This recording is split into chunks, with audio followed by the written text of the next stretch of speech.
थोड़ा पानी ला रे, दारू पीना है रे, दारू पीना है। अरे तो अब नटई ले चढ़ाई के आवत है तबले पानी मांगत है दारू पिए के।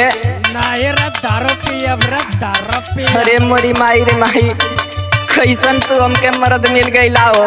अरे हमारे जैसन मर्द मिल गए न। अरे तू मर्द हवा की माथा के दर्द हुआ हो। अब तो हमारे बारे में का जाने ले रहे। सुना सुना, हमें गुस्सा मत लगवावा। बाल का कहत चाहत है। पी के डरामा करबा मरबा खूब झाड़ू झाड़ू।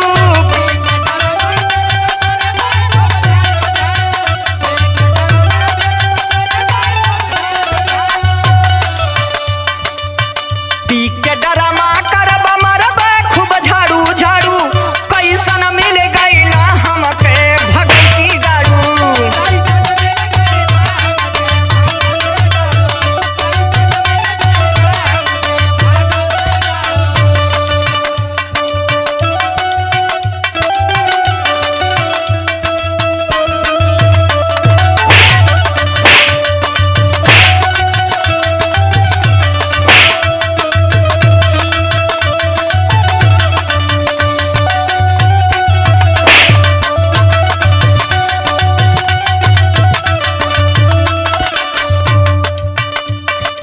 मुझे पीने का शौक है, मैं पीता हूँ।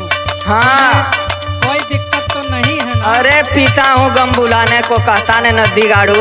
अब लई के ना ये का हम बताई सुना।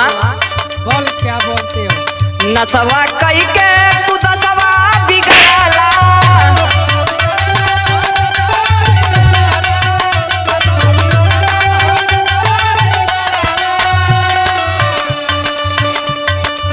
पगल के जैसन तू भेसवा बनवाला।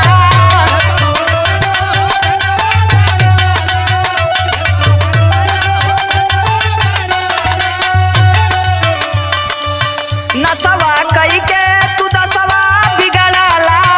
पगल के जैसन तू भेसवा बनवाला। चार गोल फुवन के लेके बनौला साढ़ू। चार गोल फुवन के लेके बनौला साढ़ू। कैसन मिल गईला हमके भगवती गाड़ू।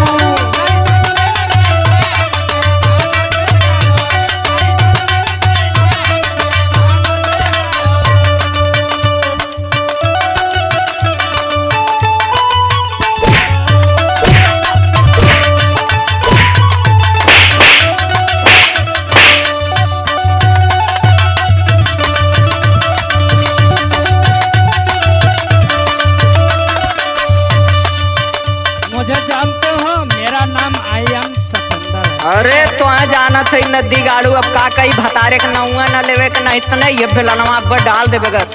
है? एकदम शांत रहा सुना।